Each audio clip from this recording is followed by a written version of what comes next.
Hey, welcome back, everybody. Glad to see everybody's still working on their stuff. We're going to go ahead and give you guys some help with weekly warm-up 7 and 8. We're going to pair these two together because the content goes together for 7 and 8, because 7 and 8 talk a little bit about the French Revolution, Napoleon, but the main focus is on the ideas of nationalism. So that's what we're going to mainly focus on as we kind of talk about these two topics.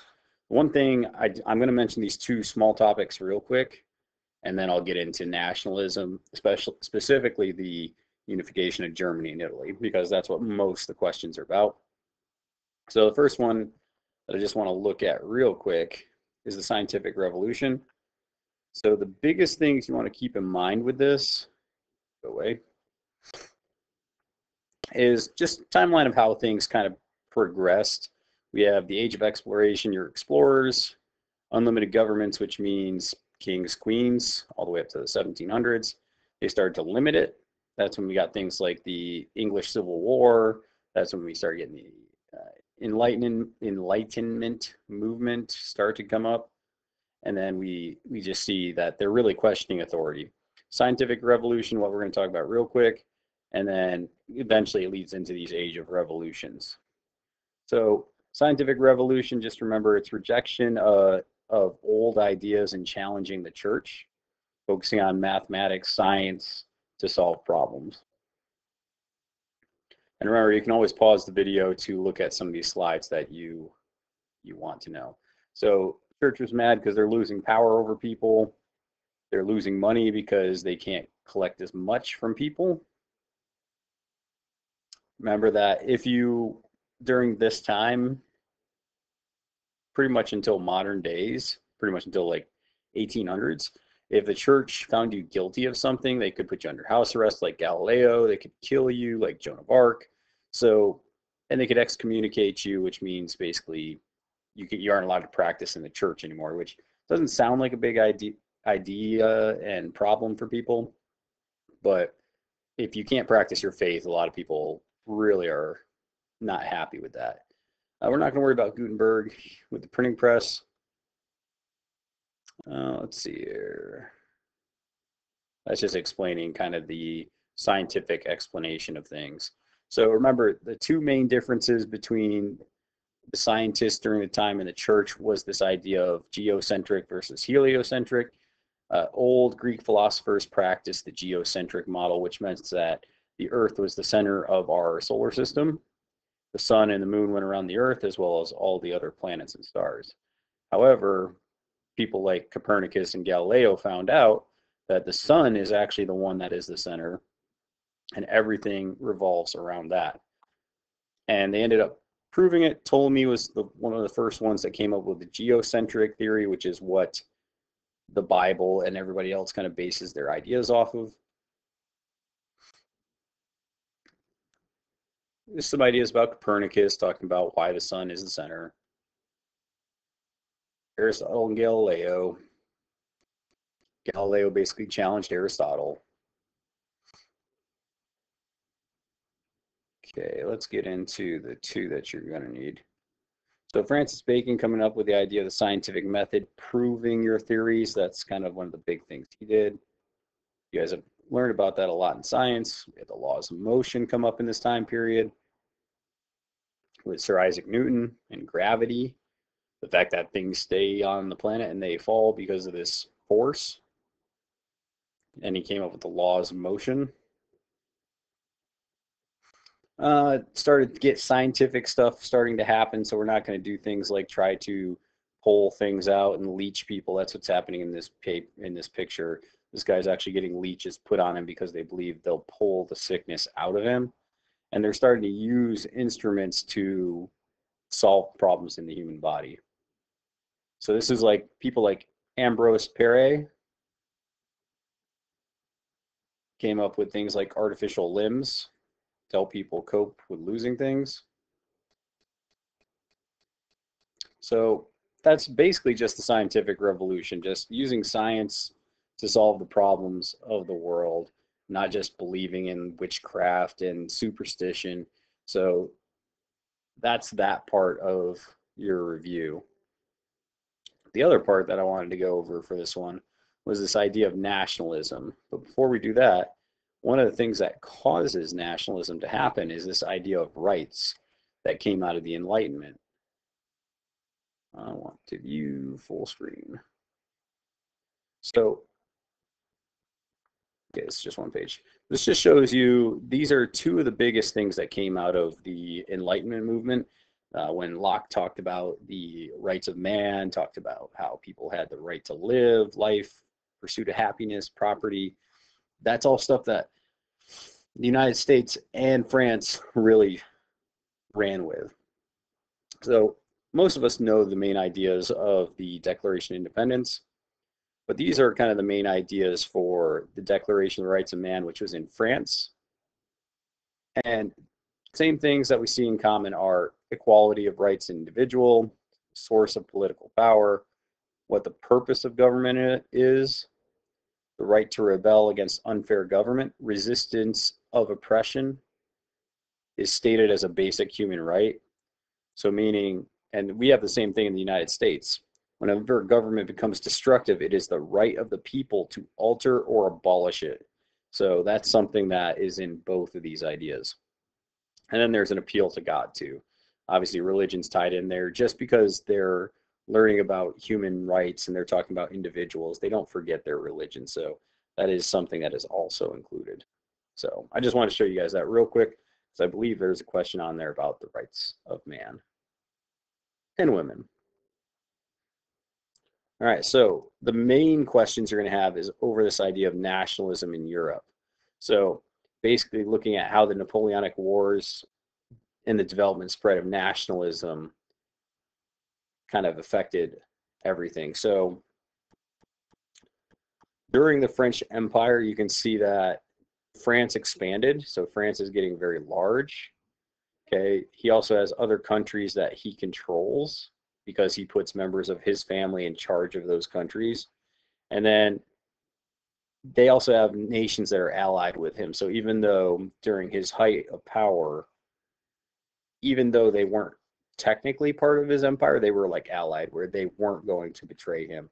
And then you can obviously see that there were countries allied against France, and that's where we see with Russia and England and Sweden and even Portugal. But Portugal's kind of overdoing its own thing. So the Congress of Vienna was when leaders met and they wanted to put back Europe to the way it was before the French Revolution. So this was all those individual countries. They wanted it to have their kings put back in, and it was led by conservatives. And what that usually means, and that's even something we see today, is if somebody's a conservative, that means they don't want things to change. They want it to stay the same. They want to be conserved. They want to basically leave it the same so we don't break the system. Because we saw with the French Revolution, if you try to change things too fast, you can break things, right? If we try to change everything at once, then it won't work. It's the same thing with school. If you're trying to learn a new topic, a lot of times if I just give you all the information, you try to change everything at once, you're not going to learn it all. You have to learn it in bits and pieces, or if you're going to change, you have to change in bits and pieces. So the goal is to bring a balance of power, stop any nation from controlling Europe again. So they didn't want a Napoleon to come back up. So the Congress of Vienna was purely designed to stop a Napoleon from taking power again. So put new borders, putting people of different nationalities in the same nation. We can see that with this here, where we're going to see Germany. We see parts of Austria. We see the Kingdom of Prussia. And we see Hanover, parts of Frankfurt. So all this that used to be separated are kind of thrown into the same nation, which can cause problems. Okay, pretty much same that. So there was revolution all across Europe. They were led by liberals, which a liberal is a person who believes in change. So if you're a liberal, that means you want to change things more. And the French Revolution's ideas of liberty, equality, and fraternity were all based on the Enlightenment movement. All these ideas of everybody being equal, everybody having liberty and freedom, those are Enlightenment ideas. So we started getting this opposite kind of pole where we had this nationalism start to really drum up in Europe. And it was the desire of people with the same culture to rule themselves. So if we're American, we want to be ruled by Americans. If we're Russian, Russian, German, German. It's a really strong, passionate love for your own country. And people who experience nationalism usually share a common history, language, religion, nationality, and boundary. So a nationalistic movement is going to be like, I'm proud to be an American type movement. Like if you support America, if you're a real American, you're going to do these things, get together. And that's something Napoleon was known for. So nationalism is going to spread because people don't want to be under the French Empire. They want to be under their own country. Say, you know what? We're not French. We're German. We're not French. We're Russian. So there's two types of nationalist movement. One's unification. That's when people in small nations with the same culture unite to form a larger nation. And then there's separation. People leave a larger nation to form their own nation. So an example of unification is Italy and Germany. They had a lot of little parts that unified to create a bigger country. Separation is kind of like what the 13 colonies did with England. England controlled them and they're like, we're going to separate, become our own country and unite. So that's kind of the difference there between the two. Let's see, we got Greece rebelling, so that's something you can put in there. Okay, we're seeing revolution in 1830 in France. That's fine. Getting into more, there we go. So the unification of Italy and Germany. So controlled by Austria in the north. So Italy was divided into a lot of smaller states. So we have this Piedmont Sardinia was the largest and strongest of all the states. And they're the one that led the efforts to unify it. So Giuseppe Garibaldi, he's a leader nationalist known as the Red Shirts. And they're the ones that used guerrilla warfare to win control of southern Italy. Garibaldi and Cavour united Italy under basically a constitutional monarchy, and they put this King Victor Emmanuel II of Piedmont. So they kind of used him as the figurehead, and they also had a constitution where the people helped rule. Okay, so this is how divided it was. So before they unified, each of these areas had their own laws, they had their own rules, own military, and they wanted to unify, and they did. Same thing with Germany. Germany had 39 different states. So you can see it here. You got 1, 2, 3, 4, 5, 6, 7, 8, 9, 10, okay, so on and so forth. And it's called the German Confederation because they worked together, but they weren't united. Prussia was the strongest German state, and they led unification. You see how big Prussia is over here. Okay, they're the ones that led it. Said, hey, if we get together, we will be strong, and we can defend ourselves and protect ourselves from France and other bullies. So it was led by King Wilhelm of Prussia, who appointed Otto von Bismarck as his prime minister. So they raised taxes because they wanted a larger military. They built factories, which we'll talk about in the next video. We're not going to worry about that. Okay, this is just some of the background that they basically fought wars, and when you go to war, a lot of times that'll unify people through nationalism because you'll say, hey, if you're Prussian, you have to help defend Prussia. Hey, if you're German, you got to defend Germany because you're a real German and we want to stop the foreign invaders. So they went into some wars that they kind of fought on purpose. They wanted to do them to gain support from the people, and it worked. So just to give you an idea, all this is now going to be Germany. So Germany kind of unites and takes all this together.